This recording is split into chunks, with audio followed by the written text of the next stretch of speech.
हमारे पुराने दिन ही लौटा दे हे शनि महाराज। कम से कम हम उस पुराने जीवन में खुश तो थे, प्रसन्न तो थे, चैन की नींद और राहत की सांस तो ले पा रहे थे।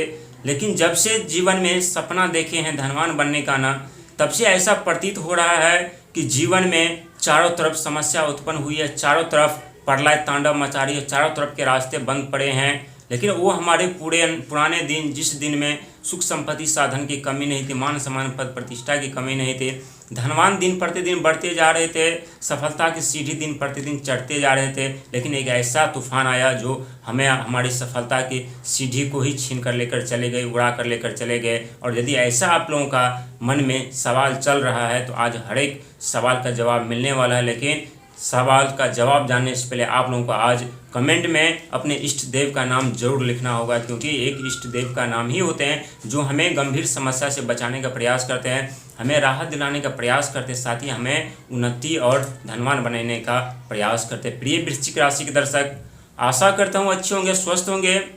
लेकिन ये दौड़ जो है अपने आप में दर्द भरी दौड़ जरूर है, लेकिन कहते हैं दर्द सहने वाला व्यक्ति ही इतिहास रचते हैं। और जो व्यक्ति ठोकर खाते हैं, अपमानित होते हैं और जिसे धोखा मिलता है ना, उस व्यक्ति से अत्यधिक धनवान कोई और नहीं हो सकता। ऐसा वृश्चिक राशि वालों के लिए कहा जाए तो गलत नहीं होगा, क्योंकि इस समय स्वयं देव बृहस्पति आपके खजाने के घर पर बैठे हैं। और ये खजाने का वो घर होता है जो रहस्यमयी तरीके से वृश्चिक राशि वालों को धन दौलत देते हैं, कामयाबी तरक्की तो देते हैं, लेकिन रहस्यमयी तरीके से छीन कर भी लेकर चले जाते हैं। और आप लोग वो सौभाग्यशाली व्यक्ति हैं जो 12 साल बाद देव बृहस्पति महाराज आपके अष्टम घर पर विराजमान है। इसके बाद आपके भाग्य के घर पर 9th हाउस पर प्रवेश करेंगे। और वहीं आपके भूमि मकान जमीन जथा जायदाद के घर पर स्वयं राहु महाराज विराजमान हैं। और ये वो घर होता है जहाँ से हमें अनेकों सुख सुविधा शांति मिलती है। वाहन, प्रॉपर्टी, मकान, भूमि, जो भी हमारे लिए ज़रूरी होता है वो हर एक चीज़ हमें चौथे घर से मिलते। साथ ये माता का भी घर माना जाता है और भाई का भी घर माना जाता है। आप लोग अपने जीवन में अत्यधिक संघर्ष, मेहनत, प्रयास करके अपना साम्राज्य खड़ा करते हैं, बैंक बैलेंस बढ़ाते हैं, प्रॉपर्टी लेते हैं, मकान बनाते हैं, अनेकों सुख सुविधा साधन तो आप लोग अर्जित करते हैं, लेकिन उसका लाभ किसी और को मिल जाता है, उसका फायदा किसी और को मिल जाता है। ज़िंदगी भर आप लोगों को तड़पना पड़ता है, ज़िंदगी भर आप लोगों को ठोकर खानी पड़ती है। इसके बाद धन आप लोग प्राप्त तो करते हैं, लेकिन वो भूमि मकान जमीन जथा जो भी आप अर्जते हैं उसके हकदार कोई और बन जाते हैं। और इसके पीछे का रहस्य क्या है वो भी हम आज आपको बताने वाले हैं।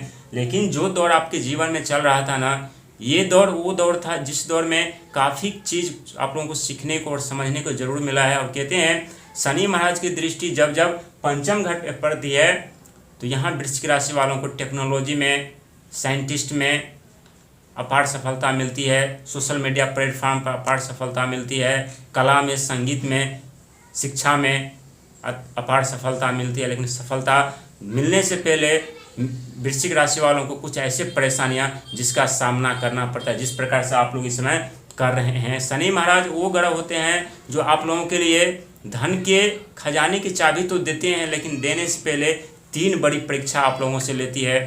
पहली परीक्षा जो आप लोगों से संघर्ष, मेहनत, प्रयास करवाते हैं। इसके बाद भूमि मकान जमीन जथा जायदाद वाहन सब कुछ आप लोगों को देते हैं, और देने के बाद उसका हकदार किसी और को बना देते हैं। आप अपने जीवन काल में कभी न कभी जरूर महसूस किए होंगे, गौर किए होंगे।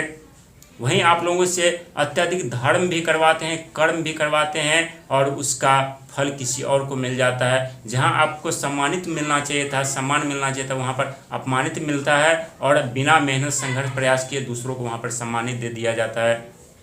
लेकिन शुरुआती दौर आप लोगों का जो होता है ना, वो धन से होता है, ज्ञान से होता है, बुद्धि से होता है। लेकिन एक वक्त ऐसा आता है जहां आप अपने सपने साकार करने के बारे में सोचते हैं, कोई सपना देखते हैं ना, तो समझ लीजिए आपका एक सपना देखना यानी 1000 समस्या को बुलाना, 1000 समस्या को न्योता देना। और यदि आपके जीवन में ऐसा होता है तो एक वक्त ऐसा आता है जहाँ कोई चीज़ की कमी नहीं रहती, धन दौलत मान सम्मान पद प्रतिष्ठा की कमी नहीं रहती। लेकिन जो आप लोगों के मन में ख्याल चल रहा है कि हमारे पुराने दिन ही अच्छे थे, उसी दिन में हम सुख चैन से जीवन जी रहे थे, कम से कम चैन से तो सो पा रहे थे, नींद ले पा रहे थे। लेकिन जब से सपना देखे हैं भूमि मकान जमीन जथा जायदाद का, तब से जीना मुश्किल हो गया है। ज़िंदगी उलझन में पड़ती हुई जा रही है। एक तरफ कड़ी संघर्ष, मेहनत, बिजनेस, व्यापार को लेकर के, नौकरी को लेकर के करनी पड़ती है, लेकिन उसमें भी मन मुताबिक फ़ायदा नहीं होता। मजबूरन में नौकरी करनी पड़ती है, मजबूरन में कोई ऐसा कार्य करना पड़ता है, लेकिन उस कार्य में भी धन की हानि उठानी पड़ती है।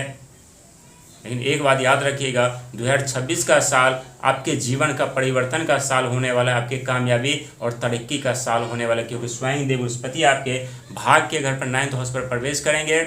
और जब 9th हाउस पर देव बृहस्पति महाराज प्रवेश करेंगे ना, तो जितने भी आपके रास्ते बंद हैं, आपके कुंडली के 12 घर में से जिस घर में समस्या सबसे अत्यधिक उत्पन्न हो रही है ना, वो समस्या धीरे धीरे करके समाप्त होगी। लेकिन सबसे पहले आपके भाग्य के घर को यहाँ पर क्लीन करेंगे देव बृहस्पति, क्योंकि उन्हें वैक्यूम क्लीनर भी कहा जाता है। और जिस तरह से गंगा जल शुद्ध और पवित्र होते हैं ना, उसी तरह से देव बृहस्पति महाराज की दृष्टि शुद्ध और पवित्र होते हैं, और जिस घर पर उनकी दृष्टि पड़ जाए उस घर को शुद्ध और पवित्र कर देते हैं। पहले आपके खजाने के घर को शुद्ध पवित्र किए हैं, इसके बाद अब आपके भाग्य के घर को शुद्ध पवित्र करने के लिए आ रहे हैं। जो आप लोगों की मुरादें हैं, जो सपने हैं, जो मनोकामना है ना, एक बात याद रखिएगा, हर एक मनोकामना, हर एक सपने आप लोगों के सच होंगे, देर से ही सही, लेकिन बहुत ही बड़ा फल आप लोगों को मिलेगा। हर एक सपना आपका सच होगा, चाहे सपना किसी भी तरह के क्यों न हो, 100% सच होगा देव बृहस्पति महाराज की कृपा से। हालांकि चौथे घर पर बैठ करके भूमि मकान जमीन जथा के घर पर बैठे हुए हैं राहु महाराज, और आपके 9th हाउस पर प्रवेश करेंगे देव बृहस्पति महाराज। और जो दृष्टि देव बृहस्पति महाराज के पास है ना, वही दृष्टि यानी राहु महाराज के पास है। और जब भाग्य के घर पर देव बृहस्पति महाराज प्रवेश करेंगे, तो यहाँ राहु अपना फल तेजी से आप लोगों को देना प्रदान कर देंगे। अचानक से बिगड़ते कार्य बनने लगेंगे, अचानक से कोई ऐसे कार्य जो कई सालों से बंद पड़ा था, आप लोग कई संघर्ष में प्रयास कर रहे थे उस कार्य को खोलने के लिए, आरंभ करने के लिए नहीं कर पा रहे थे, वो कार्य अब यहाँ पर आप लोगों का बनती हुई दिखाई देगा। लेकिन धन दौलत मान सम्मान पद प्रतिष्ठा हर एक चीज़ अब आप लोगों के पास आने वाले, लेकिन 3 चीज़ भी आने वाला। इन तीनों चीज़ों पर प्रतिबंध और रोकना और अंकुश लगाना आपका धर्म और फर्ज बनता है। कहते हैं धन दौलत मान सम्मान पद प्रतिष्ठा के पीछे पीछे ना अहंकार आक्रोश क्रोध, इन तीनों चीज़ों का आगमन होता है। तो धन दौलत को अपने साथ रखिएगा, अहंकार आक्रोश को बाहर फेंकिएगा, क्योंकि ये वो 3 चीज़ होते हैं जो मिलने वाली सफलता, मिलने वाली कामयाबी, मिलने वाले धन दौलत से हमें वंचित कर देते हैं और फिर से हमारे जीवन में अंधकार उत्पन्न कर देते हैं, जिस अंधकार में हमारी ज़िंदगी बर्बाद हो जाती है और हम नहीं निकल पाते। लेकिन जो व्यक्ति अहंकार आक्रोश क्रोध पर नियंत्रण पा लेते हैं, वो व्यक्ति अपने जीवन में राजाओं की तरह जीवन जीते हैं। और ऐसा वृश्चिक राशि वालों के लिए कहना गलत नहीं होगा, क्योंकि ये वो दौर है जिस दौर में आपकी सुख संपत्ति साधन उन्नति तहलका तो मचाएगी, शोर तो मचाएगी, लेकिन सबसे बड़ा कमाल आपके लिए देव बृहस्पति महाराज कर रहे हैं, क्योंकि आपके द्वितीय घर के स्वामी होते हैं, धन बानी बुद्धि के घर के स्वामी होते हैं। और धन बानी बुद्धि के घर के स्वामी का 9th हाउस पे आना, भाग के घर पे आना, ये किसी चमत्कार से कम नहीं है, क्योंकि आप लोग अपने जीवन में अत्यधिक समस्याओं का सामना किए हैं। कई वर्षों से आप लोग संघर्ष मेहनत कर रहे थे, और पिछले कुछ साल पहले आप लोगों के ऊपर से ढैया समाप्त हुई है, और इसके बाद आप लोगों के जीवन में आप स्वयं देव बृहस्पति आपके भाग के घर पर विराजमान होने के लिए